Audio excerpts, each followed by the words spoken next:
Can you hear me now? Much better. Okay, great. So just talking through some of the details of what's in what we're now calling the licensing profile. As Kate described, SPDX from the beginning was focused on representing licensing metadata for software, but as part of the expansion of use cases, we're pulling that out into a separate profile. So what this profile consists of is classes and properties for the different components of how to model licenses and license combinations. As well as the fields for the properties and the metadata that are store information about those licenses. So a lot of this is going to be a refinement of what you'll have seen before if you've used anything relating to SPDX licenses in the past. And if you go on to the next slide, we've included links I've included links here for where you'll find the current model definitions for the different classes that make up the licensing model. A lot of this pulling together pre-existing content from the RDF model or from other aspects of the SPDX spec. You'll find the link for the definitions of the different properties for licenses. And then finally, because these are properties, and I'll touch on this in a bit, because these are properties defined to be tied to files or packages or snippets, they're the properties themselves for concluded licenses, declared licenses, and so on. These are currently stored in the software artifact subset in the software profile. So we'll touch on that in a bit. You can go on to the next slide. So the components of a license model, and you'll see this in just a moment in the next slide about how these reflect, but the primary pieces are going to be things that you're familiar with. So the idea of a license either being a license that's listed on the official SPDX license list, or the ability to define custom licenses, just like you've always been able to do. There's also one thing that is changing in SPDX 3.0 based on recent discussions with the legal team. There's always been the ability on the official license list to also include license exceptions that are defined on the list. We're now adding in the ability to define custom additions, which are additional text that supplements a license, and we'll touch on that as well. Just as before, and as you've always been able to in the license expressions, you can use and or to reflect more information about how multiple licenses are combined, plus to indicate that you're talking about a license or subsequent versions, or the with operator tied to exceptions or additional text. And then all of this tied to none, or also being able to say none or no assertion if you're not specifying a license in an SBOM. So if you can go to the next slide, you'll see that these are, so the overarching class is any license info, and I don't think you should have the spaces in there. I think those are by mistake, but any license info is the kind of abstract parent class for licenses or combinations of licenses. None and no assertion are defined also as separate classes. If you go to the next slide, you'll see that's something we're sorting through, and you can go on to the next slide. I think there's an open issue to resolve between the release candidate and for 3.0. We're going to sort through whether to be representing none and no assertion as separate classes, or how exactly we're going to represent that. So that's one of the open topics for discussion currently. If you go on to I think on the next slide, you'd see an example of how this license expression, the way that it appears in source, currently in tag value files, or in more often you'll have seen this in headers for source code. SPDX license expressions that combine multiple licenses.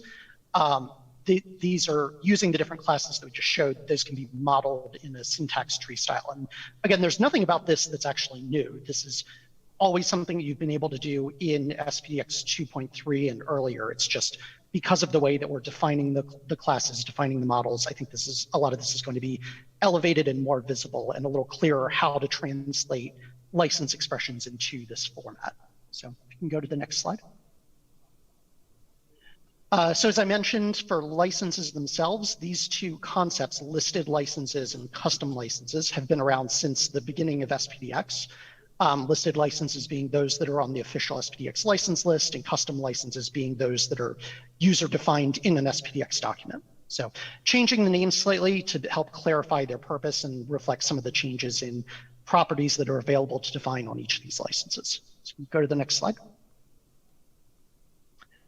And again, for listed license exceptions, this is also something that's been around since, in this case, since SPDX 2.0, to be able to use on the right side of a with expression, any of the exceptions that are publicly defined on the official SPDX license list. But if you go to the next slide, something that's been a topic of discussion for a long time is how to represent things that, there's been a desire to represent things that are not fully official exceptions to license conditions or additional permissions. And so in SPDX 3.0, we're adding the ability to define custom license additions, which are essentially additional text that is not itself a standalone license. So this is going to be, you see here an example in the bottom with addition ref to be used for additional text. Just to be clear, the exceptions list on the official license list is going to continue to be only official exceptions, things that are truly exceptions to license conditions or additional permissions. So go on to the next slide.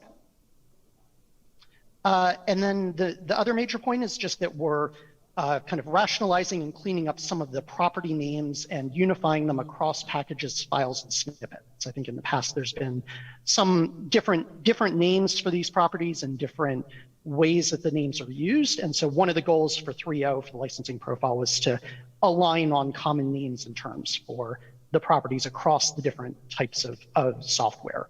Now, the way that they apply or the way that they're reflected may have slightly different definitions, but that's part of what you'll see as we go into, as you take a look at the property definitions for these. So go on to the next slide.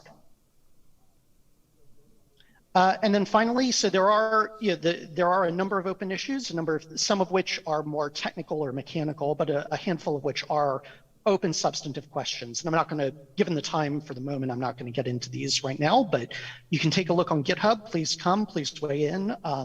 We'll be looking to discuss these in upcoming SPDX legal team calls, talking about the licensing profile and continuing to do the work we do on maintaining the license list. So we'll also likely be looking to schedule additional joint calls with the tech team and the legal team to move the licensing profile forward just as needed between now and the 3.0 release. And I think with that, I'm going to turn it over to Jeff. I think we're going to look at a couple of use cases for the licensing profile. Thanks, Steve.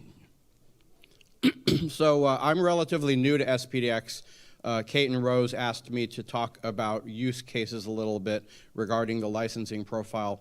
Before I jump into the specific examples, I wanted to bring up one point, which is having done lots and lots of license scanning and used many tools over the years, it's pretty common for tools to think of a file as sort of an atomic piece, sort of we think about software components in an SBOM. You have packages, you have files, you have snippets, you have other artifacts, binaries, etc.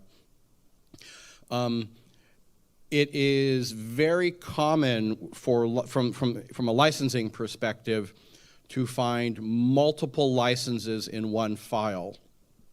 But that doesn't mean that all the licenses apply to everything in the file. It's very common for one license to apply to a snippet and another license or set of licenses to apply to another snippet. So we're going to talk about that a little bit with these use cases. In fact, here we have an example showing in the file header that we have the Apache 2 license, and then immediately below that we have a comment indicating a specific component, and we show another license, or in fact 2 licenses here. So one way to look at this is, say, a scanning tool might scan this file and think of this as, okay, all of the licenses just apply to this file. So we've got this license and this license and this license. And in this particular case, we're making the assumption that GPL is unspecified. So it is a custom license. It's not one of the standard licenses, because it's also extremely common for people to be lazy. Go figure, especially software engineers. We like to be lazy. We like to just do things quick and get them working. So that's just fine. But, you know, it can lead to confusion. Oh, by the way, this wasn't part of a plan in the talk, but I'm just going to pitch.